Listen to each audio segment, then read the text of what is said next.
Justin SNAITH going to take us through his list of runners, 21 on the day. So he's got his work cut out for him. Justin, in race 1, you've got the 3 runners. First of all, be hopeful, trying the summer course for the first time.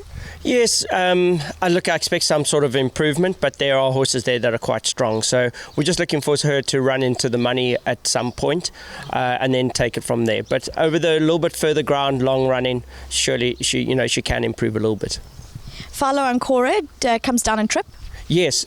Very interesting ride last time. He was in the middle of the pack and he switched out and went around them. So I think with Aldo on here, she could possibly be my choice of the two, as she's just a year older, tougher filly, and I think she's going to go close. Yes, there's one other horse, I think, Grand Fanikak, Andre Nel. They've had a bit of a lean spell in the maidens, and they're now probably the stable to watch out for, because they've got some beautiful horses that are still, in this sort of division. So that's probably where I'd be worried about. Love Rules, you've got the blinkers off. Yes, I've just done that now. I've taken the blinkers off. I've probably put a tongue tie on her. So when we're doing things like that, we're normally kicking for touch. So we sent her handy last time with the blinkers. Was an absolute disaster. Yes, she's better than a maiden. She's beautifully bred. Hopefully here we just go a little bit quieter on her in a race, and the tongue tie and things like that will make a difference. So she's the dark horse. If you're playing wide and you want to stick in a few other horses, she's the type of horse that could, her form at home could pop up. Justin, you've got Betty Boop. She's dropped down to the 1200.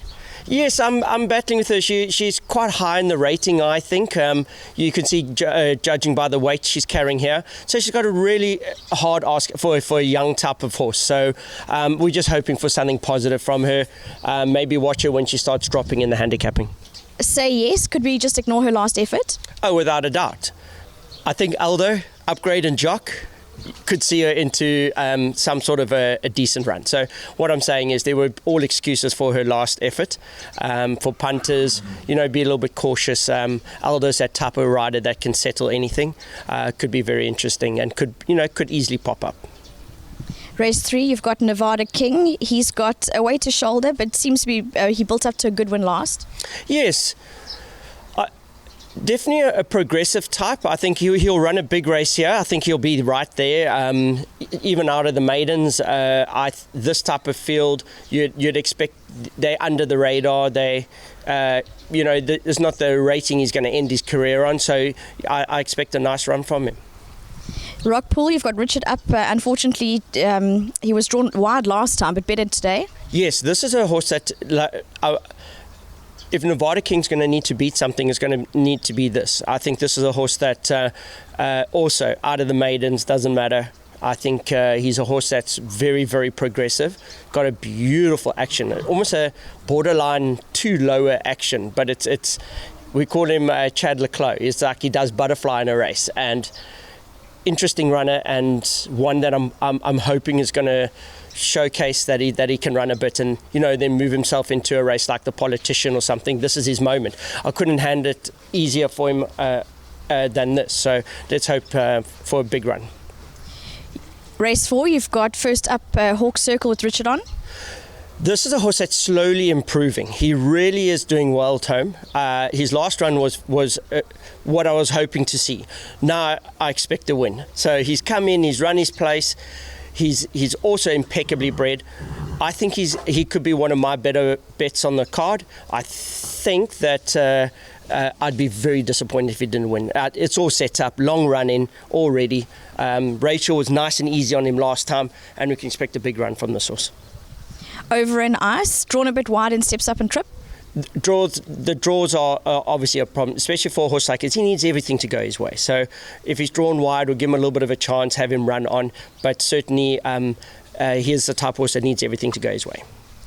Pegasus Peak, is he just a big baby that's still learning? He's got no idea. I mean, the first time he ran, he pig-rooted for the first 200 meters. But I'm not liking the development so far. He's not growing into this dynasty that we hoped.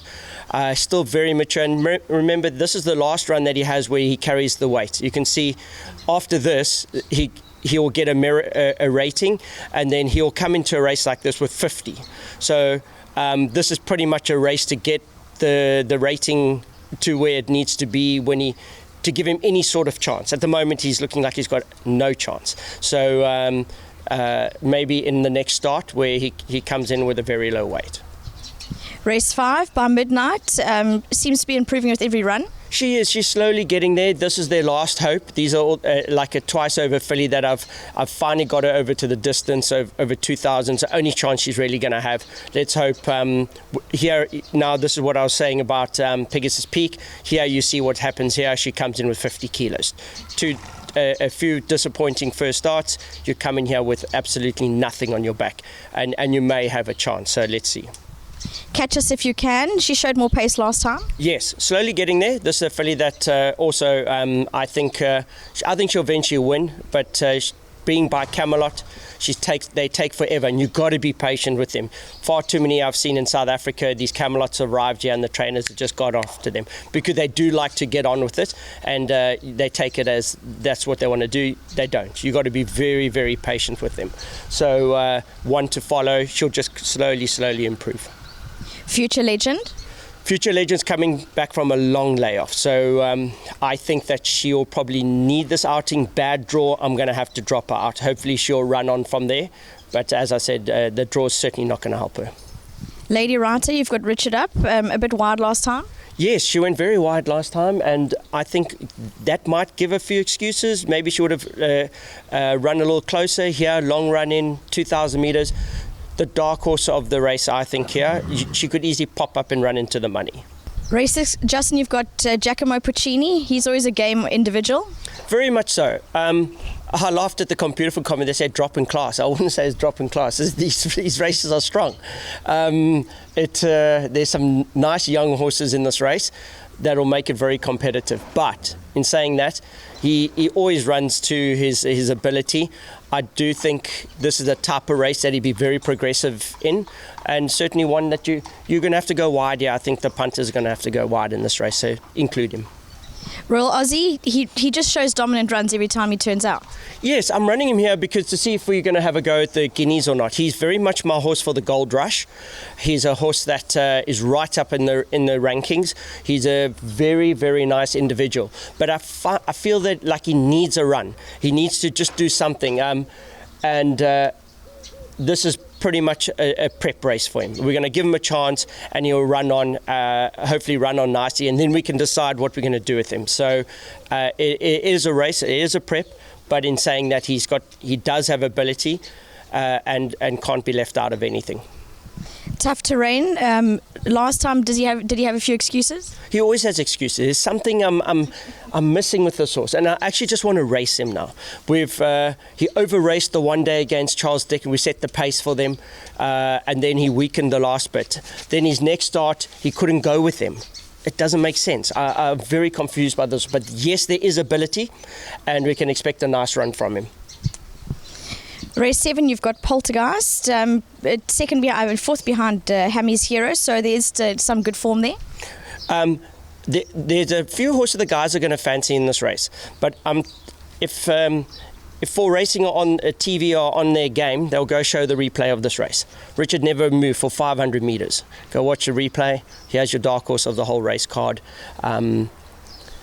And I think that if he just has a bit of luck in running, he'll run a big race. But he can let us down on certain days as well.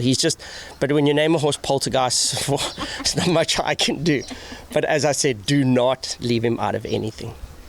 Good advice there. Race 8, you've got the three fillies. Call Me a Breeze, drawn a little bit wide over the 1800. Yeah, no, look, this is going to be a tough race for her, and we'll give her a chance from there and see how she runs on. But not an easy race.